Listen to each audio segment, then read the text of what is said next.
बघितलं ना आंदोलन झाल्यानंतर निवेदन द्यायला आपण 5-7 जण जातो, 5 जणांची निवड आम्ही 10 जण सोडतो. मग तुम्हाला आता इथं झालं तुमचं आता ऐकून घ्यायला काय अडचण? ती प्रोसिजर आम्ही काय केलं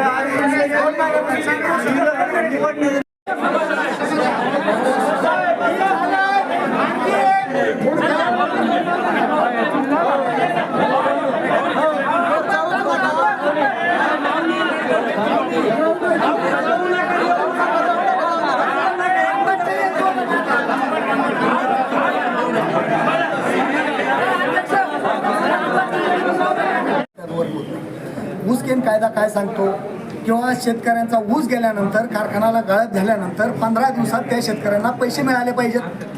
15 दिवसात जर पैसे नाही मिळाले तर 16व्या दिवशी त्या शेतकऱ्यांच्या खात्यात 15% व्याजासह त्या शेतकऱ्यांच्या खात्यात पैसे वर्ग झाले पाहिजे.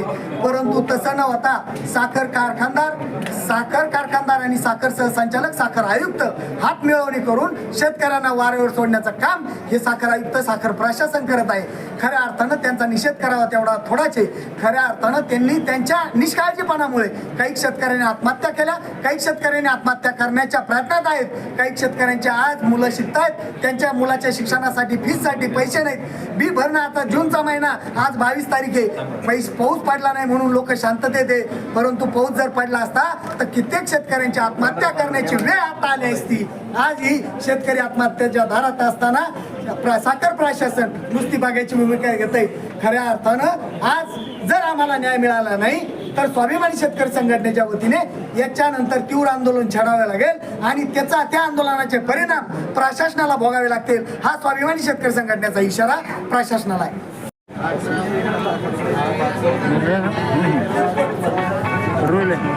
संत एकनाथ साखर कारखाना जो सचिन गायळ शुगर इंडस्ट्रीला चालवायला गेलेला आहे, या कारखान्याकडे आमची 1 जानेवारी 2026 पासून तर आजपर्यंत ज्या शेतकऱ्यांचा ऊस गेला कारखाना बंद होईपर्यंत तोपर्यंत पूर्ण बाकी शिल्लक आहे. आज आम्ही त्या निमित्तानं गेल्या 2-3 महिन्यापासून आंदोलन करतोय. साखर सहसंचालक साखर आयुक्त यांच्याकडं आणि माननीय जिल्हा अधिकारी साहेब यांच्याकडं या निमित्तानं आज आमची माननीय जिल्हा अधिकारी साहेब यांच्यासोबत एक मिटिंग झाली. या मिटिंगमध्ये असं ठरलं का सचिन गायळ शुगरकडं आज जी 13,000 पोते साखर शिल्लक आहे आणि 2,000 टन मॉलिसिस शिल्लक आहे, काही ज्या गाड्या आहेत ऊस वाहतुकीच्या त्याला जेटी म्हणतात त्या जेटी शिल्लक आहे, याचा लिलाव येत्या 15 दिवसात होईल आणि मग 15 दिवसानंतर शेतकऱ्याच्या खात्यात एक पैसे मिळतील असं आशयाचं पत्र ते आम्हाला देऊ लागलेले आहे. पुढची बाकी चल आणि अचल संपत्ती जी सचिन गायळ यांची स्वतःची असेल किंवा त्यांच्या जे डायरेक्टर बॉडी यांची असेल हिचा ते लिलाव करणार नाही आणि तेही सुद्धा पुढच्या 15 दिवसात ते पेमेंट देणार आहे असं त्यांनी आम्हाला लेखी आश्वासन दिलं.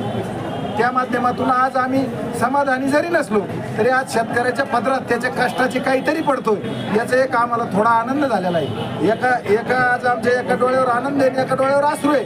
याचे दोन वेगवेगळे कारण आहेत.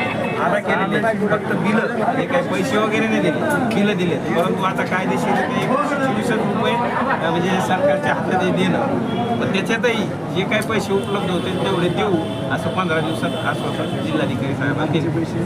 बाकीचे पैशाचे आता पुन्हा नवीन तरतूद किंवा संचालक मंडळ असेल, अजून काही त्या सचिन गाय शुगरकडे प्रॉपर्टी असेल ती शोधून ती पुन्हा विक्री करता येते का हे कायदेशीर बघून ती विक्री करून पैसे अदा केले जाते. आम्ही त्यांना विनंती केली की तुम्ही शासनाकडे असं काही पत्रव्यवहार करा, शासन तर कशालाही निधी देतच ना, मग शेतकऱ्यासाठी काही निधी उपलब्ध करून द्या अशी आम्ही त्यांना विनंती केली.